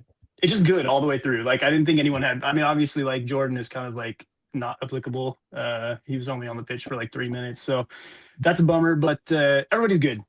But I think it's like maybe worth considering the fact that Colorado is hopeless. I mean, they look terrible. It's They were not definitely good. worth I mean, considering yeah. that. Yeah. I saw some people on Blue Sky saying that like our press was looking incredible, and it's like, yeah, but they were also like inviting, like they were it was like trying had to play out of the back they so had, much. Yeah, they had like Yeah, six. what was up They with had that? like a 6-pass challenge in their own 6-yard box before like exit. It was insane. I don't know what they were like. I get you want to play out of the back, but like we were just like full on like pedal to the metal press because we knew that they just weren't even considering like a lofted ball over the top or whatever. And like obviously we can gamble a little bit with Reagan and Yamar back there. Can kind of go one-on-one. So yeah, I mean, I like I get people are happy and stuff, and like obviously you can only beat the guys that you're playing, so fair enough. But I think if we had kind of like had an even normal first half, I mean, this would have been a blowout. I think we would have beat them by like 6 or 7 goals because it was Yeah. they were really bad. So that might be one of the worst teams we'll face this year. So It's funny because yeah. they're supposed to be like improved according to the punditry, including myself, but they did not look it tonight. So it is a fair caveat, but like I was glad to see them handle an opposition like that as easily as they did and play the way that they were able to play. You know, assert your superiority. There were times last year where they were playing bad teams when they didn't do that. So I'll give them credit for that, sure. even though I would say like totally fair caveat to say we need to see them play a lot better teams to formulate actual conclusions, but it was nice to see nonetheless, I think. Yeah, and what I'll say is like they might be better, you know, we'll see. Like maybe like the hard work that they do now and like sticking to their identity or whatever, like they improve through the season. But like they were just like not there today. But the other thing, like it's worth what was I gonna say? I think it's also worth remembering that the Sounders what was it? I can't remember now. That's all right. It's Whatever. early in the morning. Did You're you guys- allowed to Yeah, forget. I've been awake for 4. I was up 3:15. Of course, they listed the game time at 3:15, and then it didn't start. Yeah, till, no, like, it's almost 25. 3:40. Yeah, no, it's never. Yeah, I had yeah. a half hour left. And then you got I a could've nice slept, extra but 25 minutes of the first half. So for sure. That was kind of brutal. I felt bad for the players. They looked so gassed at the end of the first half. I don't know if you noticed, but like they were blowing. That was not a fun like intro to the season for them, I don't think. no, 61-minute first half. God, that was stupid. No, that's No. ridiculous. What else caught your eye, Naves? Yeah, you're the tactician. Paul Rothrock. You're the tactician, man. What I'm tactics? I'm not a tactician. I'm a spreadsheets guy. But like I will say that I was really like the last time I watched the game. Obviously, were the 2 stream games with Medalist and who was it? Hammerby. Yeah, Hamarby. You got to say it the right. Oh, Hamarby. Hamarby. It's okay. They're already all of them are already No. mad at me because I told them that Georgie's worth more than $1 million, and they were like, "No, you give them to us. Give them to us, Yeah, please." they're crazy. They're You don't need Stockholm. them. You don't Stockholm play. people. They're very entitled. Those Stockholm Yeah. people. Yeah. No, I was just gonna say that like in the first, like they figured it out eventually, but I thought like Hassani and Christian didn't have the balance right in that Hammarby game, and they kind of figured it out towards the end. I thought they looked a lot better in the second half than they did in the first half, but today I thought they looked great from the jump, and it was a bummer that Hassani went off, but at the same time, like Brunel didn't like miss a step, like he just came in and slotted in, looked totally at home.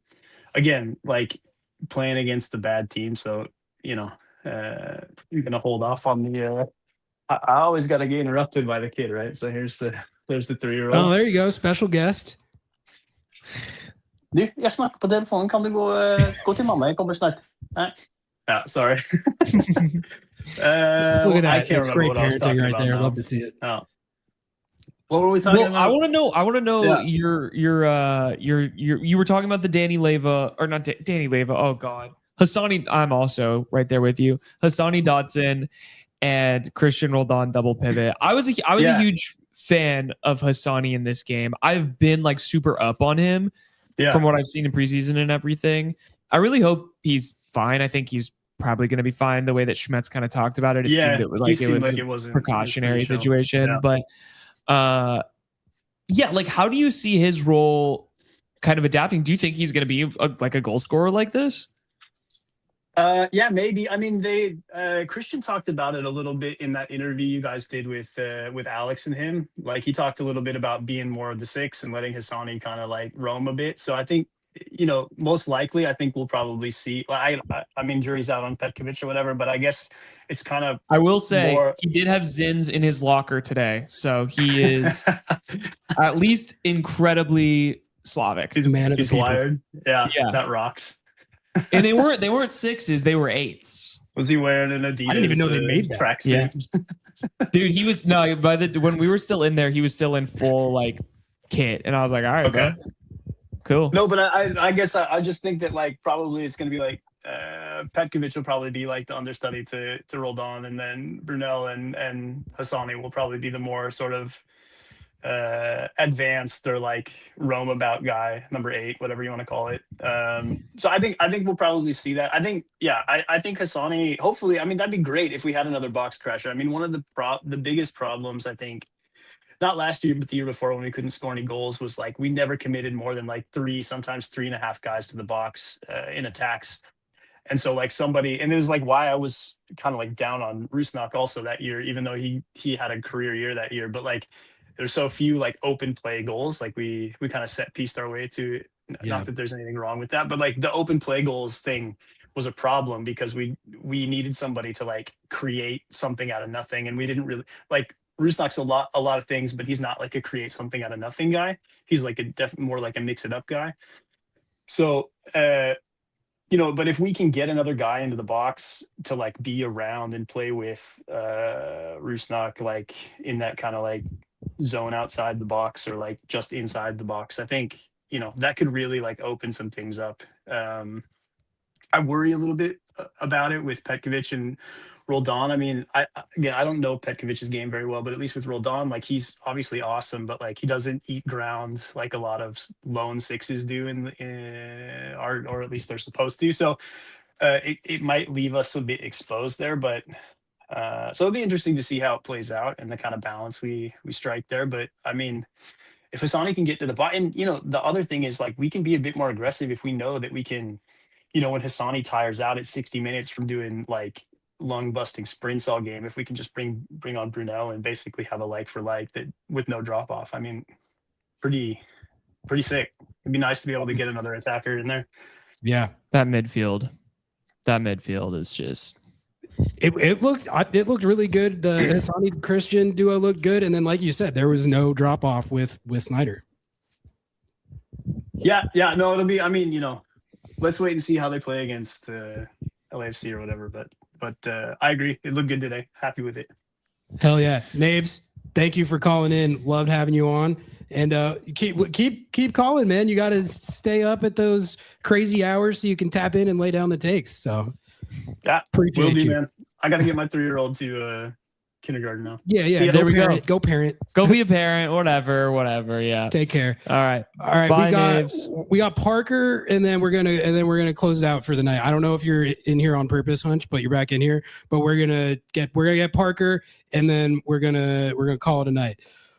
Parker, we're so back. Has anyone ever been more back than us tonight? But we got Parker in here. We got all the regulars. We had some new ones. So thank you all for tuning in and calling in. Parker, 2-0 victory over the Colorado Rapids. That was good. Jordan Morris and Hassani Dotson came off with injuries. That was bad. How are you feeling after a season opening dub? Yeah, I mean, I don't want to get ahead of myself, but I'm pretty excited. It's too early to call the season yet. I think it's way too early, but I will say that we were moving like a group.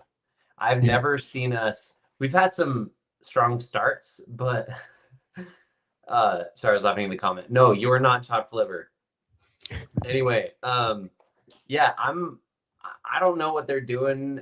Smith was talking about the team activities out in Spain. I think it's working because there's no way that Jesus Ferreira and Paul Rothrock were somehow on that same wavelength to like make that goal happen. There's just an insane amount of trust. A couple things I wanted to shout out. Or I guess, what are your thoughts? Do you think that it's like more coherent this year? Sorry, what was the first part of that? Do you think we're more coherent this year than we have in the past? Well, I mean, we have to see what happens as they play more games, but I definitely thought it looked like that tonight, particularly on defense. Like, we've talked about it a lot, but like, it just felt like there was a lot more cohesion on that side of the ball. It felt like the communication was really good, and it didn't feel like there was really any point in the game where they let the Rapids into it. So I think from that standpoint, yeah, like I would say that, they got to sustain it, but I think that was a good start on kind of imparting what I'm pretty sure the points of emphasis of the preseason were based on the stuff that went wrong last year at times. 100%. A couple of shout outs.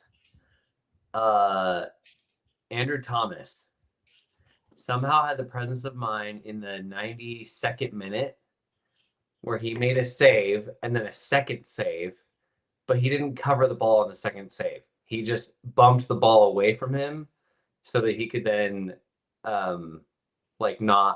could run the clock. And for him to have that much presence of mind is very impressive. Yeah, that's a good shout. I didn't even really think of that, but he did do that, and he didn't really have all that much to do tonight outside of that, but I thought it was an encouraging first start as like the number one. Like, it didn't look like there was any acclimation to that. And no, none. It functioned really well. So. I talked to him after the game a lot, and he said to me, I came into this game really excited. The last match that he'd played at Lumen was that Leagues Cup final. And he said, I was really excited to come in the building and like just get this one under the belt. He said, I wanted to come in here. I didn't want to be Stephen Fry. I didn't want to be anyone but myself. I just wanted to come in here and establish myself and feel like myself. And I think he did that. And that's the confidence that you want. He's like, right. I know this person's really good. I know what I'm stepping into. I know the shoes that I'm filling, but I'm not even trying to fill the shoes. I'm just here because I trust. I trust in myself. I'm so excited for him. What else caught your eye, Parker? Paul Rothrock, Snyder B. What'd you see? Yeah, I mean, friggin' Pauly Primetime was insane tonight. That was one of the better Pauly Primetime performances when you factor in the context of the injuries, how fast he made the impact, and then how pronounced the impact was. God, that was electric. Is he better coming off the bench, though? Like, do we want him to have a chip on his shoulder? I don't know. Shout out to Snyder Bino with his tactical foul that wasn't so tactical. But also, it just shows ownership, because for him, that was the game on the line in that second, and I like that. Yeah, no, I like the veteran savvy from the young guy. Although I am salty that he took the yellow for it and Paxton Aronson didn't, for doing literally the exact same thing at the exact same spot on the field. Like, there was no difference between those two plays. One guy gets a yellow and the other guy doesn't. That was sick. Doesn't make any sense, but that's all I've got. GG's. Hell yeah. Parker, awesome to have you back, man. Great call-in show. We'll catch you on the next one. Take care. Bye, Parker. All right, folks, we are going to call it a wrap right there for the first post-game live of 2026. Thank you all, as always, for tuning into these. They're always a lot of fun, and we appreciate everyone who calls in and lays down their takes. It was awesome seeing everybody again, and it was awesome seeing some new faces. There's a couple of first time callers in there as well. Max Aquino, I didn't mean to. You're not chopped liver. You're one of the regulars that didn't call in tonight, so you better call in on the next one. That's is true. My thoughts on that. Sub to the channel, follow the socials. LobbingScorchers.com/sauce. Anything else? LobbingScorchers.com/giveaway and kit. But LobbingScorchers.com/giveaway. We're giving away one Like of the the new video. kits. Thank you, Hunch. Yeah, like the video. Yep. Nico and I are going to be back at it in like 5 hours, 7 or 8 yeah, hours yeah. here. So the content don't stop. But God, it felt great to have games back. Felt great to see another epic shift from Poly Primetime. We're back. We're so back. We've never been more back. No one has ever been more back. But we're going to call it right there. I'm going to see you all at 8 o'clock tomorrow for Lobbing Scorchers kickoff with Nico Moreno. Until then, love y'all. We out. Peace. End it.